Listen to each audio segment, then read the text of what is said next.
தமிழ் சொந்தங்கள் அனைவருக்கும் வணக்கம். நம் இல்லங்களில் அன்பு நிலைக்கட்டும், ஆரோக்கியம் பெருகட்டும். என்ன செய்ய போகிறோம் அப்படின்னா, சாக்லேட் மான்ஸ்டர் கேக் எப்படி செய்ய போகிறோம்னு பார்க்கலாம் வாங்க. ஃபஸ்ட்டு இதுக்கு 2 கப் மைதா எடுத்துக்கலாம்.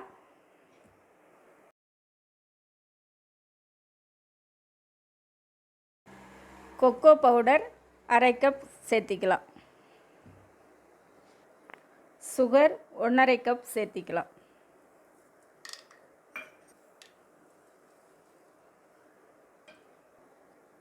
ரீஃபைண்ட் ஆயில் 100 ml சேர்த்திக்கலாம்.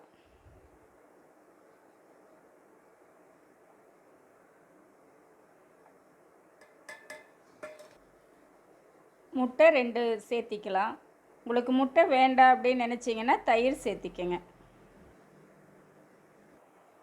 காஃபி டிகாஷன் 1/2 டம்ளர் சேர்த்திக்கலாம். இது ஃப்ளேவருக்காக நம்ம சேர்த்திக்கிறோம். இப்போ இந்த மாவெல்லாம் நம்ம இந்த பிளெண்டர் வச்சு நல்லா மிக்ஸ் பண்ணிக்கலாம்.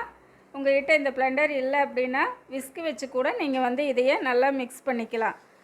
நல்லா மிக்ஸ் பண்ணிட்டு வந்துட்டோம். போர்பான் பிஸ்கட் எடுத்து வச்சுருக்குறோம். இதில் உள்ளே இருக்கிற அந்த க்ரீம் எல்லாம் நீங்கள் எடுத்து வச்சுட்டு இந்த பிஸ்கட்டை மட்டும் மிக்சியில் போட்டு பவுட்ரு பண்ணிட்டு வந்துடலாம். போர்பான் பிஸ்கட் நம்ம போட்டு அடித்து எடுத்துகிட்டு வந்துட்டோம். 2 பேக்கெட் பிஸ்கட் போட்டு நம்ம அடிச்சிருக்கிறோம். இதில் பாதி பிஸ்கட் இதில் ஆட் பண்ணிக்கலாம். மீதி பாதி நம்ம டெக்கரேஷனுக்கு வச்சுக்கலாம். இப்போ இந்த பிஸ்கட் போட்டுக்கலாம்.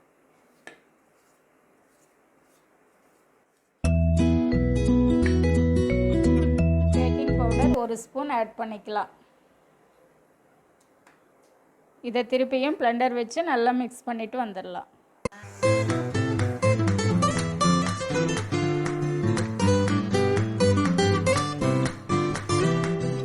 நல்லா மிக்ஸ் பண்ணிட்டு வந்துட்டோம். இந்த மாதிரி இருக்கணும். இந்த டைமில் நம்ம இப்போ நம்ம ஒரு ட்ரே எடுத்துட்டோம். இந்த ட்ரேயில் நல்லா பட்டர் எடுத்து தடவி வச்சுக்கலாம். இந்த மாதிரி பட்டர் போட்டு தடவிக்கோங்க. இல்லை உங்கள்கிட்ட பட்டர் இல்லை அப்படின்னா ஆயில் போட்டு தடவிக்கோங்க. இந்த ட்ரேயில் இந்த மாதிரி ஃபுல்லாக நம்ம இப்போ பட்டர் வச்சு ஃபுல்லாக அப்ளை பண்ணி விட்டுட்டோம். இனிமேல் இப்போ நம்ம கேக் மிக்ஸை இந்த ட்ரேயில் ஊற்றிடலாம். ஊற்றி வச்சு இனி நம்ம எடுத்து குக்கரில் வச்சுக்கலாம். இப்போ நம்ம இந்த கேக் மிக்ஸ் ஊற்றி வச்சுருக்குறோம். அதை நல்லா இப்படி டேப் பண்ணிக்கோங்க. நல்லா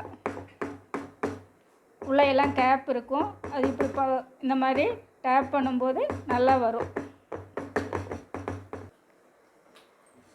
இப்போ குக்கர் எடுத்து வச்சுட்டோம். இந்த குக்கரில் இந்த மாதிரி ஒரு ஸ்டாண்டு வச்சுக்கோங்க.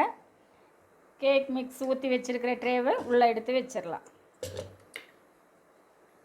இப்போ வச்சுட்டோம். இனி அடுப்பு பற்ற வச்சிடலாம்.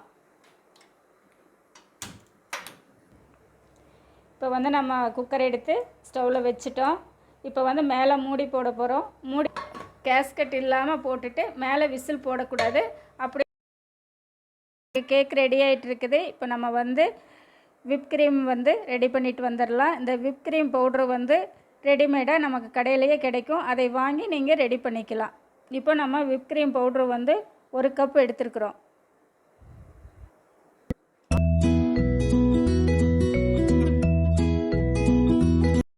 கேக் டோ நம்ம குக்கரில் வச்சுருந்தோம். 1 ஹவர் ஆகிடுச்சு. இப்போ ஓப்பன் பண்ணி பார்க்கலாம்.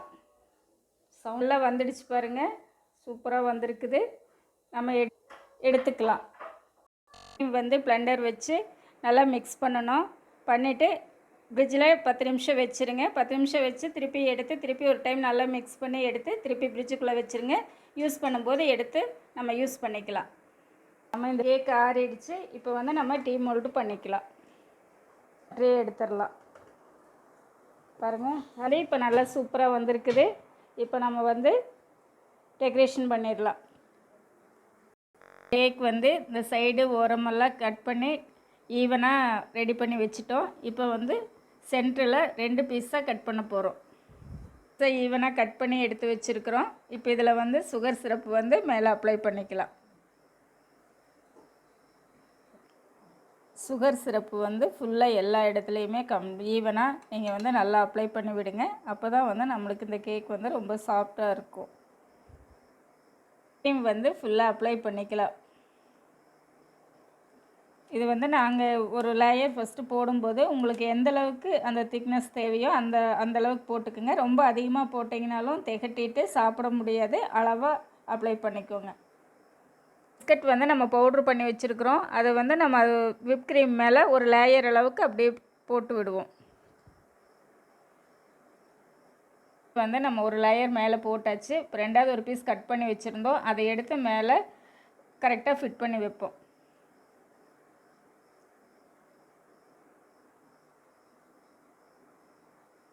இப்போ இதுக்கு மேலே வந்து சுகர் சிரப் வந்து மேலே அப்ளை பண்ணி விட்டுருவோம். அதுக்கு மேலே வந்து விப் க்ரீம் ஒரு லேயர் போட்டுக்கலாம். விப் க்ரீம் போட்டு ஃபுல்லாகவே அந்த ஒரு லேயர் அப்ளை பண்ணிட்டோம். அதே மாதிரி சைட்லேயும் ஃபுல்லாக ஒரு லேயர் வந்து நம்ம அப்ளை பண்ணிடணும். ஃபுல்லாகவே சைடு ஃபுல்லாக கம்ப்ளீட்டாக நம்ம வந்து அப்ளை பண்ணிடணும் இந்த விப் க்ரீமை. அப்போ தான் நமக்கு வந்து கட் பண்ணி சாப்பிடும்போது நல்லா டேஸ்ட்டாக இருக்கும்.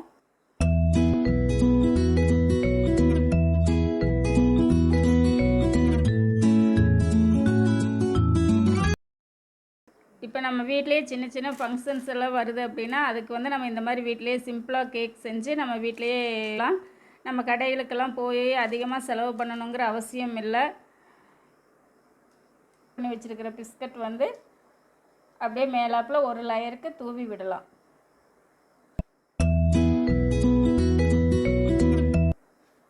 பிஸ்கட் பவுடரை வந்துட்டு மேலே ஒரு லேயர் கம்ப்ளீட்டாக தூவி விட்டுட்டு அந்த சைட்லையெல்லாம் அந்த தூள் வச்சு அப்படியே சைட்லேயும் டெக்கரேட் பண்ணியிருக்கிறோம்.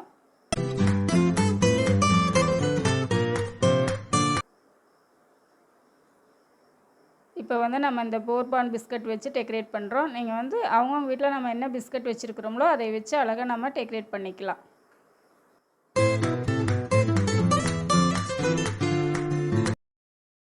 எடுத்து நம்ம அப்படியே 1 by 1 போட்டு நம்ம நீட்டாக ஒரு டெக்கரேட் பண்ணிக்கலாம். உங்களுக்கு எப்படி டெக்கரேட் பண்ண இதில் இஷ்டமோ அந்த மாதிரி நீங்கள் டெக்கரேட் பண்ணிக்கலாம்.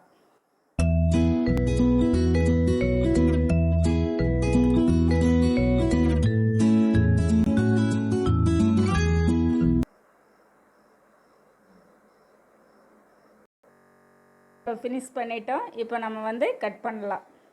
ஒரு பீஸ் கட் பண்ணி எப்படி இருக்குதுன்னு காட்டுறோம் பாருங்கள்.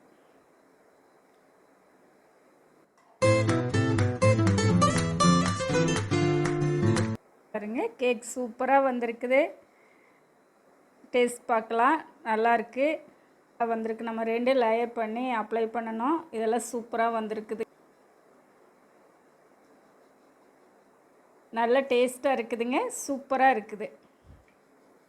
மான்ஸ்டர் சாக்லேட் கேக் ரெடி ஆயிடுச்சு. இதை நீங்களும் உங்கள் வீட்டில் செஞ்சு பாருங்கள். நம்மளோட வீடியோவை கமெண்ட் பண்ணுங்கள், ஷேர் பண்ணுங்கள், லைக் பண்ணுங்கள். நம்மளோட சேனலை சப்ஸ்கிரைப் பண்ணுங்கள். மறக்காமல் பக்கத்தில் இருக்கிற பெல் ஐக்கானை கிளிக் பண்ணுங்கள். அப்போ தான் நான் போடுற வீடியோ உடனுக்குடன் உங்களுக்கு வரும். தேங்க்யூ.